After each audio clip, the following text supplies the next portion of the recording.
وأتموا الحج والعمرة لله. بسم الله، الحمد لله، والصلاة والسلام على رسول الله وعلى آله وصحبه أجمعين. أما بعد، Rasulullah sallallahu aleyhi ve sellem ayta: "Umru ummati beyne 60 sene ile 70." Yani benim ümmetimnin ömrü 60 yaştan 70 yaşga kadardı. Sahih hadis. Hem galimler aytalar, yani aldanғы bizge kadar yaşagan kavimler, alar köpkə uzaqraq yaşaganlar dip. Әмма Аллаһ Субханаһу ва Тааля үзенең хикмәте белән безнең шушы өммәтнең гомерен 60 белән 70 арасында эшләгән. Әмма аңа карап тагын үзенең хикмәте һәм рәхмәте белән безгә эшләгән шундый вакытлар, яисә шундый җирләр, кайсысында без алданғы өммәткә караганда тагын күбрәк әҗерләр ала алабыз. Мәсәлән, Кадер кичәсе. Әгәр дәгән кеше Кадер кичәсендә гыйбадәт кылып үткәрсә, ул 1000 ай гыйбадәт кылган кебек әҗер ала.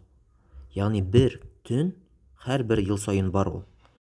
Biz tün boyu gıйбадәт kılıp çıgabız iken 1000 ay, yani 83 yıl boyu gıйбадәт kılan kebek ecir alabız. Hem bu zamani dip atala, yani bu zaman bilen beyli şunday Allah Subhanahu Teala bizge kılıngan rahmetli көп ecir alına turgan şunday mümkünçilik. Әмма tağın бар урын белән бәйле шу мөмкинчелек. Ул инде шушы изге җирләрдә гыйбадәт кылу, шу изге җирләргә бару. Белгәнебезчә, мәсәлән, Расулыбыз саллаллаһу алейхи ва саллям мәчетендә бер намаз уку 1000 намаз укыган кебек әҗергә ия. Ә инде Мәккә шәһәрендә бер намаз уку 100 000 намаз укыган кебек әҗергә ия.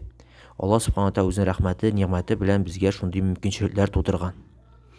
Һәм Rasulullah sallallahu aleyhi ve sellem үзенең ümmetin шушы хаҗ һәм гомрә кылырга өнди торган булган. Ничә итеп Rasulullah әйтә торган булган: "Таби'у бейнал хаҗ вал умра, фа иннахума янфияни ал-фақр ваз-зунуб, кама янфи ал-кайру хабсул хадид." Rasulullah sallallahu aleyhi ve sellem әйткән: "Күп иттереп хаҗ һәм гомрә кылыгыз" дигән. Чынлыкта алар фәкыйрлекне һәм гөнаһларны бетерүчеләрдер. Ничә иттереп тимер күреге тимердән башка аңа кушылган әйберләрне бетергән кебек дип сахих хадис килә. Ягъни тимер күреге дигән сүз ул кузнечный мех дип тәрҗемә ителә. Тимерчеләр тимерне эшләгәндә шушы тимерне өрә торган шу күрек белән тимердән башка аңа тоташкан бөтен начар әйберләрне өреп чыгарып бетерәләр. Шулай иттереп хаҗ һәм гомрә дигән кемдә кем кыла, ул кешедән фәкыйрлекне бетерә һәм ул кешедән барлык гөнаһларны шулай итеп өреп чыгарып бетерә ди. Һәм шулай икенче сахих хадистә Расулullah әйтә, шулай хаҗ һәм гомрә күп итеп кылыгыз ди. Шунлыкта алар гомерне озынайтучы сәбәпләр ди һәм ризыкны озынайтучы сәбәпләрдән булып торалар ди. Кайбер кешеләр әйтәләр: "Менә минем гомрәгә барсам акчам китә, хаҗга барсам акчам китә" дип. Асылда Расулullah әйтә, ул ди гомерне озынайта ди. Кеше озакрак яшәячәк һәм шул кешенең ризыгын озынайтачак ди, күбәйтәчәк ди. Ягъни ризыкны күбәйтәчәк дигән сүз байлык киләчәк һәм байлык кына түгел, ягъни шушы байлыкта бәрәкәт, хәерлек тә булачак. Шунлыктан без шушы мөмкинчелекне кулланырга тиешбез. Һәм шушы бүгенге видеода күрсәтеп китәсем килә, кыскача гына ничек иттереп гомрәне кылуны һәм гомрә кылу ул нинди җиңел икәнлеген аңлатып китәсем килә иншаллаһ. Шулай ук Расулullah sallallahu aleyhi ve sellem әйтә: "Гомрә белән икенче гомрә арасында кылган барлык гөнаһлар да гафу ителер" дигән. Һәм хаҗул мәбрур, ягъни кабул ителгән хаҗ, аның әҗре, савабы фақат җәннәт булыр ди. Бухари һәм Муслим риваят китерә. Гомрәнең арканнары 4: ихрам, таваф, саги, чәчне кыру һәм яисә кыскарту. Кеше ихрамга миқат дигән җирдән керә. Киемнәрен салып, гусуллар алып, чистарынып, исле майлар сибеп, ике төрле шундый кием кия. Изар ва рида дип атала. Әмма хатын-кызлар гади кием кияләр, фақат аларга битләрен каплый торган никаб һәм кулларын каплый торган перчаткалар киергә ярамый. Һәм шушы миқатта ук аңа тел белән ният әйтергә кирәк. Аллаһумма лаббайка умратан дип үзенең шушы ихрамга керүен башлап җибәрә. Әмма ихрамга кергәч, ирләргә ва хатыннарга нәрсә ярамый соң? Җенеш мөнәсәбәт, исле майлар сибу, чәчләрне кисү, аучылык белән шөгыльләнү, кыз сорау һәм никах кыру. Әмма ирләргә генә башларын каплау, берәр нинди тегелгән кием кию һәм эчке кием кию һәм носкилар кию ярамый. Тел белән ният әйткәч, ләбәйк Аллаһумма умратан дип, без тәлбия әйтә башлыйбыз. Ләбәйк Аллаһумма ләбәйк, ләбәйкә лә шәрика ләкә ләбәйк, иннәл хәмдә вән ниъмәтә ләкә вәл мулк лә шәрика ләк дип. Һәм без шушы тәлбияне Кәгъбәтулланы күргәнчә кадәр юл буе әйтеп барырга тиешбез. Һәм Кәгъбәтулланы күргәч, без тәлбия әйтүдән туктап, уң аяк белән мәчеткә керәбез һәм шундый дуга әйтәбез. Бисмиллаһ вассалату вассаламу аля расулиллаһ, Аллаһумма фтахли абваба рахматик дип. Шуннан соң тәһарәтле килеш, кара таш янына килеп, мөмкинчелек булса аны үбеп, яисә кулын белән тотып, кулын үбеп, шуннан соң башлап җибәрә, 7 тапкыр таваф кыла башлый. Һәм беренче тапкыр таваф кыла башлаганда, уң кулын күтәреп, бисмилла, Аллаһу акбар дип, шушы тавафны башлап җибәрә. Шуннан соң кара таш яныннан шушы 7 тапкыр йөрелә торган тавафны башлап җибәрә.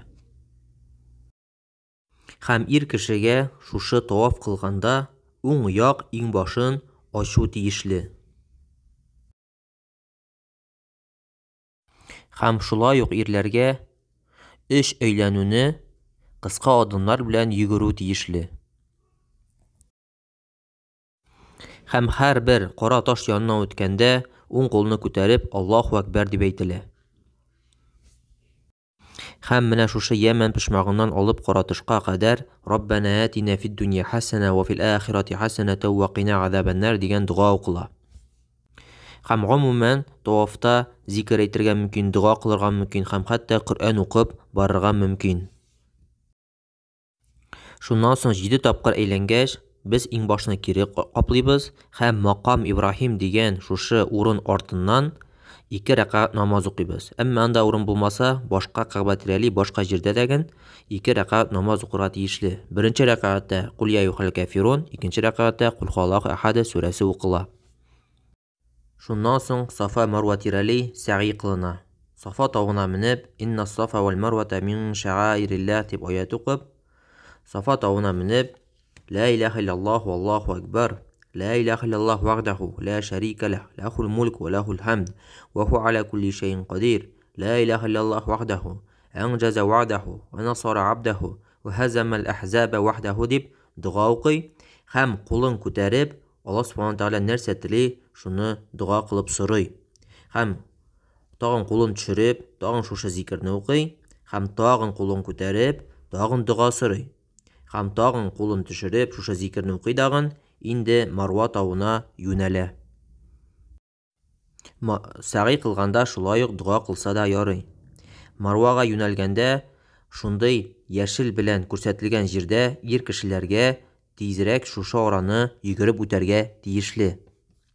Һәм шулай ук Марва тауына менеп, шул ук Сафада кылган әйберләрне эшли. Кыйблага карый, шушы зикерне әйтә һәм дуга кыла. Һәм шулай ук Марвадан Сафага барганда, шушы яшел белән күрсәтелгән җирләрдә шуны ир кешеләр тиз арада узалар. Шушы Сафа белән Марва тирәли 7 тапкыр шушы сәгъй кылына, 7 тапкыр әйләнү. Сәгъй кылып бетергәч, ир кешеләр башларын кыркып яисә кыскартып гомрәне тәмамлыйлар, әмма хатын-кызлар бер буын микъдарында чәчләрен кисеп, шушы гомрәне кылып, гомрәләре тәмам була. Аллаһ Субхану ва тәгалә шушы кылган безнең гомрәләребезне кабул кылсын һәм шушы гомрәләргә еш килергә насыйп әйләсен.